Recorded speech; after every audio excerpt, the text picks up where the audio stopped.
That's pretty. I like this spot.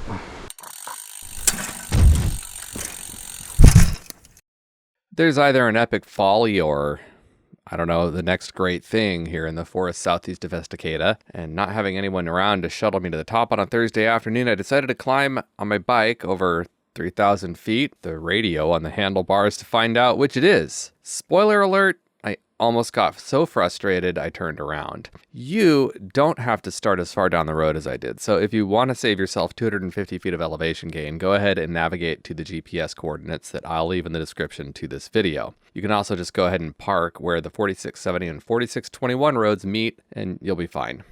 So go ahead and climb up the 4670 road. You'll be on this stupid road for about 9.8 miles, over which you'll gain 2,500 feet.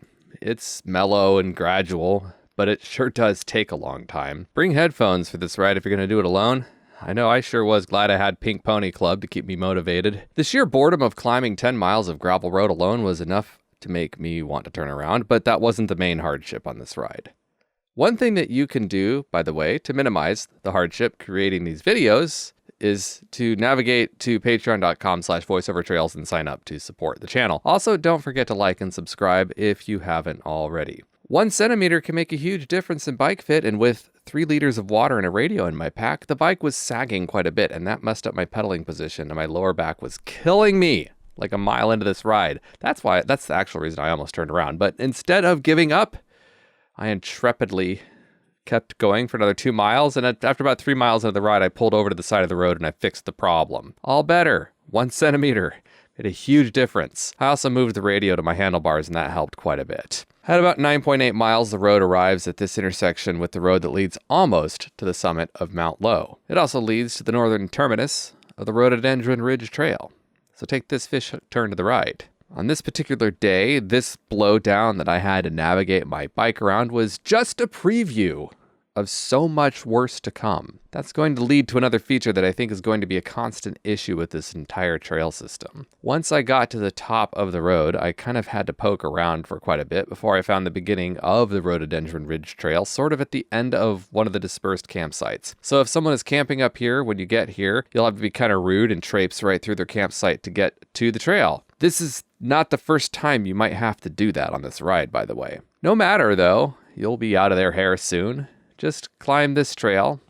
It gains a few hundred feet until you get to this obvious intersection with the summit trail. Follow it up to this lovely viewpoint where there are even a couple of windbreaks folks have thoughtfully built up here. So I suppose if you really wanted to, you could have a picnic or maybe even camp up here, although there's garbage on the ground up here.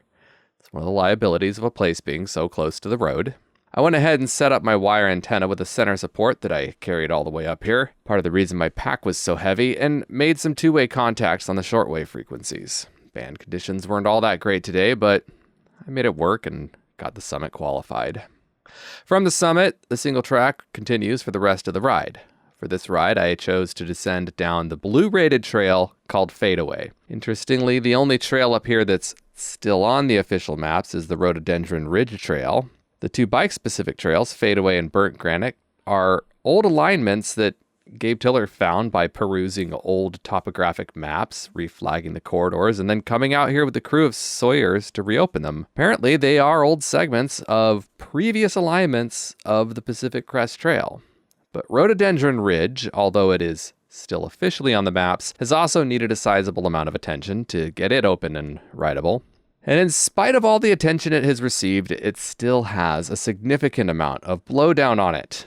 I would reckon the number of trees I had to lift my bike over effectively doubled the amount of time it would have otherwise taken me to ride this section of trail. The actual tread and the contour of the trail are nice, and it would be a pleasant descent without the blowdown issue, but this problem was not trivial. This is definitely a backcountry adventure, not a relaxing downhill.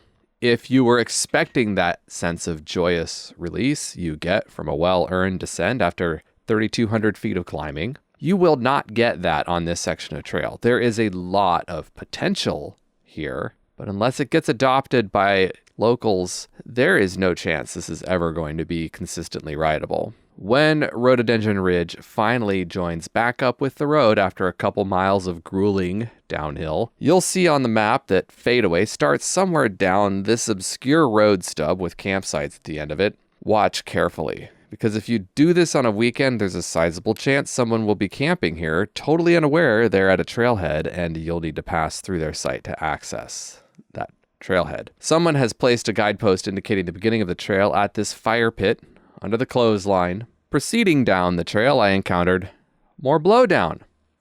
Far from that being an aberration, it was a preview of the horrors to come. The trail itself is nice and steep with the kind of crispy, loamy tread that can only be found on a seldom traveled trail. This really could use more bike tires on it, though it would be better with more use. There's so much potential here, and if it got more love, that potential would be realized. If there wasn't so much blowdown, I genuinely reached the end of my frustration tolerance on this one. That is me literally picking up my bike and throwing it over the blowdown. Yes, that was me throwing my bike in anger. Not a good idea when the bike is your way out of the woods. Anyhow, as I was saying, this is a lot of potential. There's a lot of potential in here. There was also this like confusing sort of intersection not too far down where like I had to decipher, there was flagging everywhere, and as I couldn't figure out exactly what the flagging was trying to tell me to do. The trail is aptly named, as it definitely fades away in places. There's also this challenging creek crossing. Mostly it's challenging because it's difficult to see where the trail continues on the other side. There is also a fair amount of bonus pedaling uphill in this downhill section because, once again, we heard you like climbing, so we got you more climbing. There's also extra blowdown on the climbing sections for your enjoyment.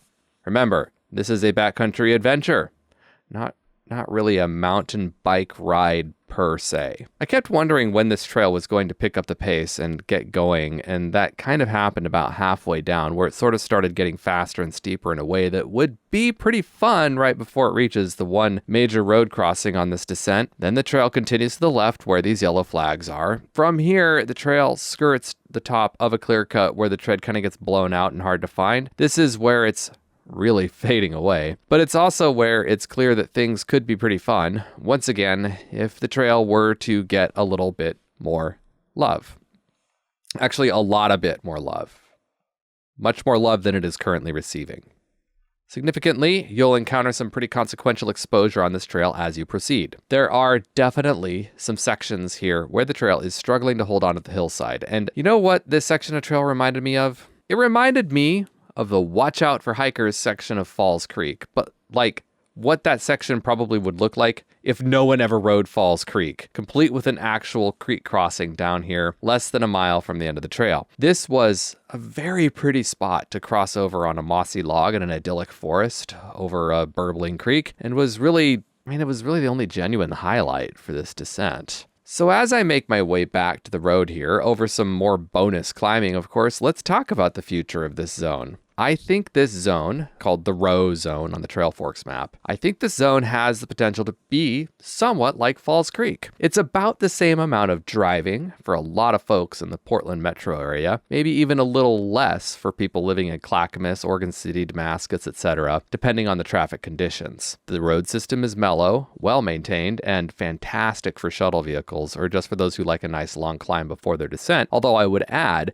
that if shuttled, it's a lot less bonus climbing than Falls Creek has. Falls Creek has that 1,200 feet you have to climb up McClellan Meadows. This doesn't have that. But the only way it's going to live up to that potential is if more people ride it, and if some of those people who ride it decide to adopt it. Continuing the Falls Creek analogy, that trail system also sees a lot of blowdown every year, probably the same amount as this trail system does, and it's more than any one organization could keep up with. But because there are a lot of us in the Portland area who love that system, there is an informal race every year to be the first person with a chainsaw to clear that corridor, at least among sawyers.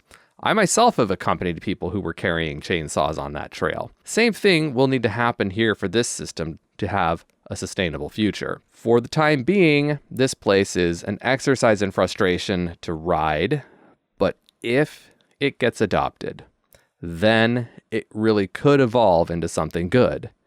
Gabe Tiller got the process started. It's up to you to keep it going. I'd like to take this moment to thank all my Patreon supporters, especially my Low Me Goodness level sponsor, Charles Kim. I'd also like to thank my Hero Dirt level sponsors, Devin Young and Edward Lanton. If you'd like to join all these other folks who understand that their sponsorship not only enables me to defray costs, but it also sends a signal to me, to creators like me, about how much others value the time put into creating this content. So if it's usable to you, if this is useful to you, navigate to patreon.com and sign up to sponsor this channel. Now, get out there and go ride your bike.